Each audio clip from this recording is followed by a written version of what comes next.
Monica Media Reumer, er was net een coalitieberaad. Er is toch een beetje spanning binnen de samenleving. Hè. Wat betekent het nou dat we samenwerken met Amerika, met Nederland over die humanitaire hulp?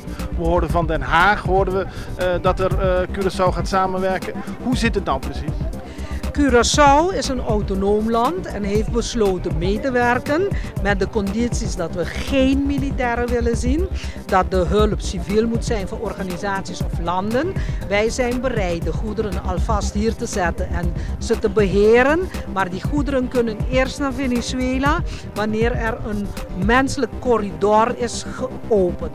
Of nou president Maduro of president Guaido dat vraagt, is voor ons niet relevant. Het gaat van een hulp van volk naar volk. En Nederland zou er goed aan doen om te coördineren met Curaçao voordat ze naar buiten gaat, dus in dit geval minister Blok, omdat het allerlei verwarring brengt in de Curaçaose samenleving. Ja, want hij bracht het naar buiten in Den Haag vorige week.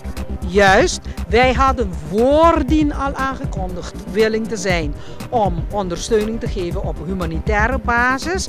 Als hij voor zijn thuisfront nodig vond om naar buiten te gaan, had hij met ons moeten coördineren. Want Curaçao is klein voor de kust van Venezuela. Nu dacht iedereen dat er oorlog zou komen, dat Amerikanen de boel zouden gaan overnemen. En dat is dus niet zo.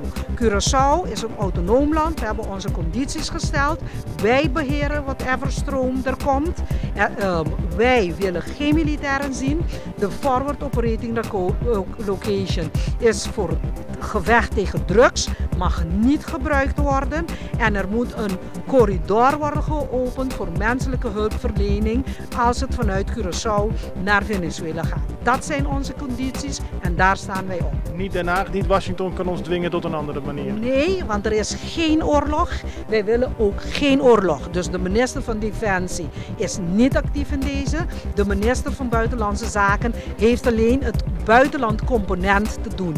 En heeft niets van doen met wat Curaçao als autonoom land accepteert of niet accepteert, wil of niet wil. En wij hebben besloten humanitaire hulp voor onze broeders. Ik heb neven en nichten in Venezuela die nu in Barcelona wonen en in Colombia, etc. Humanitaire hulp mag niet militair zijn. Het wordt opgeslagen onder beheer van Curaçao en het gaat alleen naar Venezuela wanneer er volgens internationale condities dat in vrede plaats kan vinden.